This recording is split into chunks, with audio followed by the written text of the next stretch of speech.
Hi all, let's look at the amazing game from the Gashimov Memorial in round 7. Magnus Carlsen was playing white against Vladimir Kramnik. E4 for Magnus, and we have E5, a very solid response, and in fact we go into the dreaded Berlin defense, which Vladimir Kramnik used to successfully defeat Garry Kasparov in a World Chess Championship match. So this is the exponent of this system, the originator, and he increased massively the popularity of the Berlin defense. So let's see, knight f6. Magnus chooses not the absolute main choice, which is casting. The second choice apparently is knight c3, but he chooses d3, so not so theoretical, but still it maintains a lot of tension in the position. We see bishop c5, black usually does that, c3, so seemingly quite logical. White has some options in the future, perhaps even b4, d4 at the right time. So black castles, white castles, d6, still a lot of games here in Livebook, and white's often playing either this or this. Magnus chooses h3. Okay, so as far as Livebook is concerned, this is a well-trodden position still, and players are often playing this move. Knight e7, that was played. d4, bishop drops back, and now white protects that pawn, or does he? That's the main move. Rook e1 is the main move. Well, there's different ways of protecting the pawn. There's knight bd2 as well, or there's bishop d3. In fact, bishop d3 was chosen, putting the bishop back. And usually, well, very small game samples, knight g6 has been played before, but also d5 has been played before, and that was what was played. Slightly different d5. It's got the approach of basically saying to open up the center, and maybe that's a way of reaching equality, just to get rid of all that central tension. Okay, so the center's up for clearance. Knight bd2. Vladimir took on e4. Knight takes e4, and this is too dangerous to leave to double black's pawns. So black takes on e4 first, then takes on d4. But here white doesn't have to routinely take this pawn. White inserts actually queen c2, looking at the h7 pawn, trying to cause a little weakness around black's king here. There's no defensive knight on f6, so h7 is a bit more vulnerable than usual.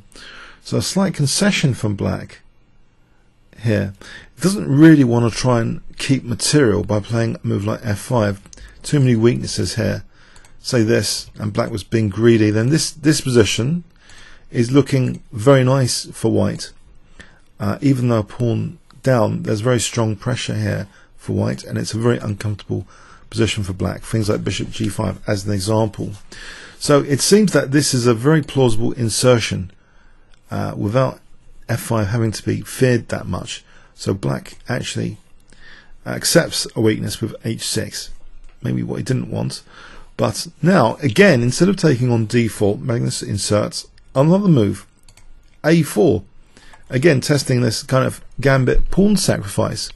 What's happening here? Well, if black takes here, again, we have strong pressure, like this. B takes, and even though white's a pawn down, things like bishop a3 this time, this is quite dangerous. If, say, f5, and bishop c5, then bishop f4, and this is very pleasant, things like bishop c4 and rook e1. It's still a lot of pressure for white. This bishop's blocked in, there's a lot of compensation. So it's amazing to think, Magnus is considering these gambit positions now, instead of the ordinary recapture, which maybe lesser mortals would play. So we see c6, perhaps giving some options for the bishop to come on this diagonal. Rook d1, and now knight d5 was played, and finally here the d pawn is taken. Knight takes d4. We have rook e8, and now a very interesting idea indeed, which puts a lot of pressure on black. Magnus plays a5. He's got this rook staring at the queen here, and this idea a5 If the bishop retreats, then a6 seems extremely painful on the pawn structure, undermining c6 and d5 in the process. So bishop takes a5 was actually played. Testing this seems a little bit brave. What is going on here? What is the compensation for this sacrifice? Well, after knight f3 now, a retreat, c4 is on the cards, using that pins knight. And black needs to create another concession on a weakness on the queen side this time. It seems to parry this, with his queen unable to move. There's like b4 is also a possibility. So basically here we have b5 to try and stop c4. And now with c6 weakened, in fact the knight just hops back. So he's teased weaknesses out on both sides of the board, Magnus. And he's like probing the c6 one, but he's a pawn down now. He has succeeded in getting a sort of gambit going. And probably black should try and play as solidly as possible, and possibly bishop b7. This is like the engine's choice to try and defend this position. So what would be the problem with this? Well, after bishop takes, then queen takes is not possible because that bishop is lost. For example, queen takes here, c5 doesn't help because of the retreat knight f3 defending g2, for example. So if c takes d5, there's a nice blockade on d4 here, which is good compensation. And white could either just simply take this pawn and go back for the blockade, and this is pleasant enough. Although black's got the bishop pair, it's a very strong blockade, reinforceable, and there's pressure on the a file. So maybe that wasn't entirely desirable from Kramnik's perspective. There's also another possibility here, that's queen d3 just keeping tension going a bit longer. And white, if he wanted to in this position, it's so strong a position, without too much defence around the king, a draw could be forced with bishop takes. For example, like this, perpetual check. If Magnus was desperate for a draw, he is leading the tournament, he could get a draw from this position. It's too dangerous for black to do otherwise. You might be skeptical about that. Let's just see. If for example, here check, queen g5, white just ends up with a great position with a big advantage here, with either just taking here. For example, this position is just such a strong blockade. That's why the queen can't really interpose against the checks. And if the king went over here, let's just investigate this a bit more. And this position, if king tries to escape, then here this is actually quite strong. Rook takes a5. This is too dangerous for black with knight f5. The queen coordinating. This is just far too dangerous. For example, like this, and yeah, black's getting smashed. So that's why the position seems strong, and black would be forced to a draw if white wanted. Bishop takes h6, strips away black's king here for perpetual check if nothing else, because black's queen has kind of got the responsibility of holding a5. Okay, that's interesting possibilities. So actually, instead of bishop b7 though, we get bishop c7, and this is much more interesting in that black is looking actually at white's king now, and this battery concept. And of course there's a rook here with the possible rook e1 forcing move to factor in all this. So what's going on now? Why isn't c6 dropping? Magnus takes on c6. It's an unprotected piece. And what about this h2? Queen d6, seemingly a double attack on h2 and c6. Isn't that useful for white here? Now white in this position can go badly wrong. It's a position, yes, quite interesting tactically here. If bishop takes d5, then that's clearly a mate in two, like this. Quick 1-2 there, checkmate. If rook takes d5, then actually black does better than check here, because the king can escape on that e file. Black's actually got in this position, can you guess? If I give you 5 seconds, what would you play as black?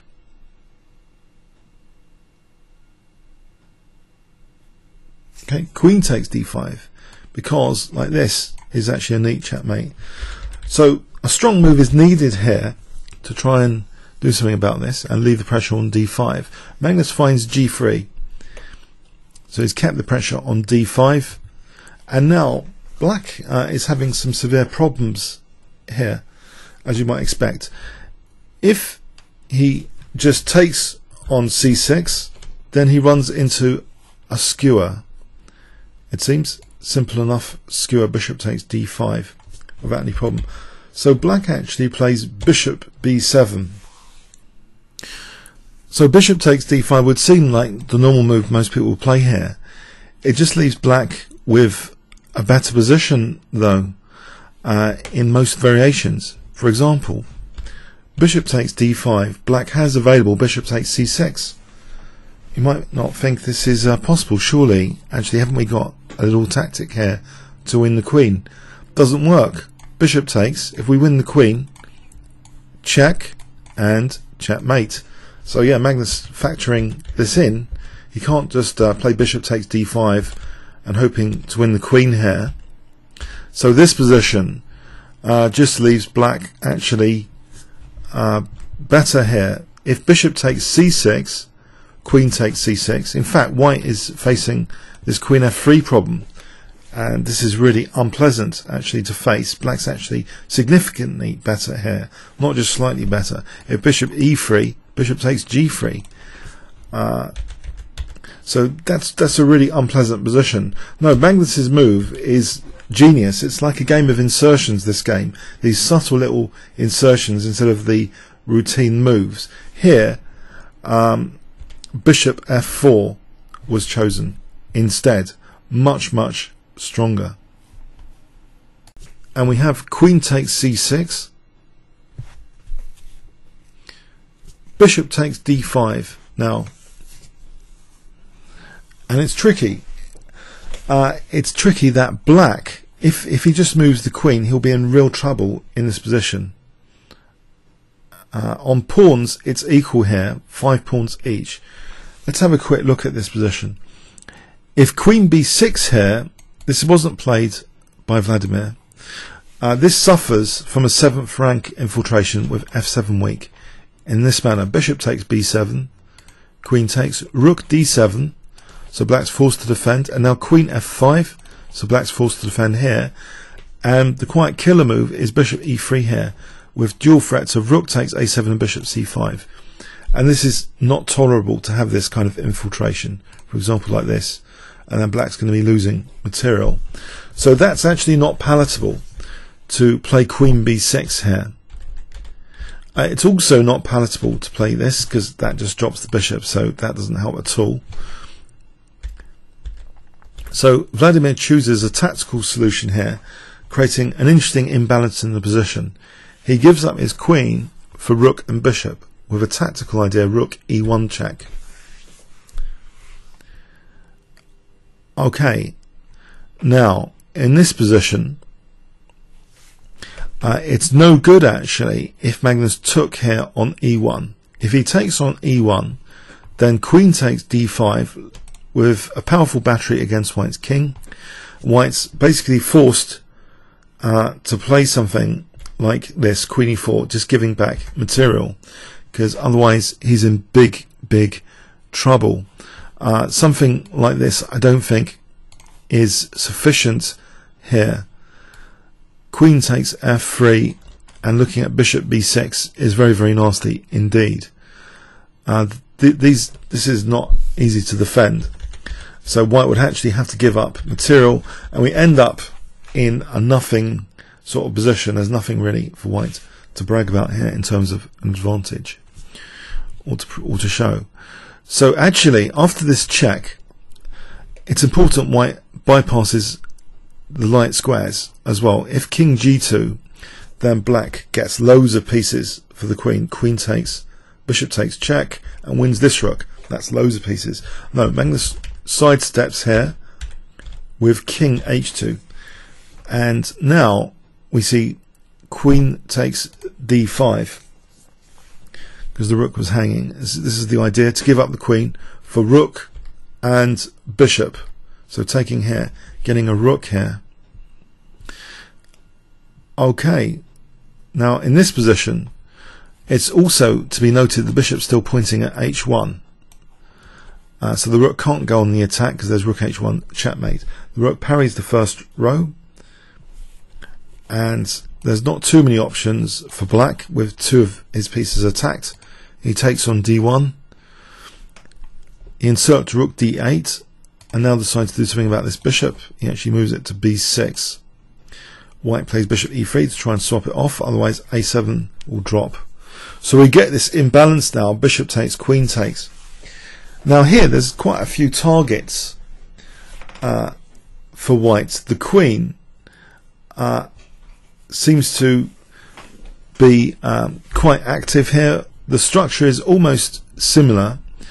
Black tries first the coordination move, which threatens mate, of course, and this is elegantly parried with g4 to give the king g3 in the event of rook h1. So this pawn is extremely vulnerable already now. If something like a6, this surely leads into trouble with queen b6 or queen a7. So actually bishop c6, offering the pawn, but Magnus actually doesn't take it. He actually, well, not immediately, he plays queen c5, he inserts queen c5, pushes the bishop back, and now takes it. So it's 2-1 on the queen side. Rook d2. Okay, getting the pawn back, it seems. King g3. Or not. Nope. Can't get the pawn back. Plays check. And king h7. So yeah, there's a 2-1 pawn majority. We see queen b7 now, with the idea queen e4 check is threatened. Rook d2 getting out of the way. King e3. Rook attacked, goes there. And now f4, white is slowly putting on the pressure now on the king side. g6, which weakens these dark squares. Now the king might be an attacking piece if it can help the queen get on to these dark squares. That's something to be borne in mind now. We see queen b8, the rook moves. King e4 attacking the rook again. Bishop e6. And now queen b7 with the not so subtle threat of just queen takes, leaving a winning king and pawn ending. So the rook has to flee again. And now king d4. The king and queen are really manhandling the rook here. But this king d4 is also now not just attacking the rook, but after the check, the king steps one square forward as if it wants to go to f6 one day and help the queen for an attack against the black king. We see now b4. At the moment, king f6 is out of the question. Rook takes f4. So Magnus actually takes this pawn here, and we see rook c2, and the king now goes into f6. So if the queen ends up on f8, for example, bouncing like this to f8, then that will be terminal. Rook takes b2, queen b8, setting up queen f8. Rook f2 doesn't really help here now because of this f5 stopping the rook from taking on f4 and interrupting that attack. G takes f5. It's a winning position now. I think g5 is winning here, but this is even more incisive. Queen g3. The rook moves, and after g5, black is faced with a forced mate actually in this position because of that powerful g6 coming up. Yes, the king is really an attacking piece here. Vladimir Kramnik resigned in this position. A very complex game.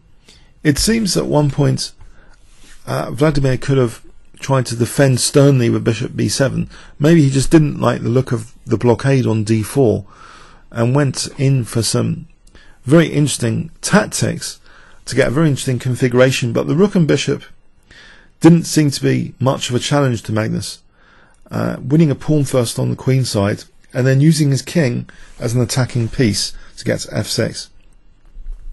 This final position, just to show how futile it is for black, takes threatening mate. What does black actually do there? yes, it's pretty bad. And if f4, something like g6 is just crushing. Yes, I think just as long as g takes is not played here, because that would be losing the queen with check. Yes, if white's playing sensibly in this position, white will win something like queen h4, and that should be it there, blocking out the attack on the king.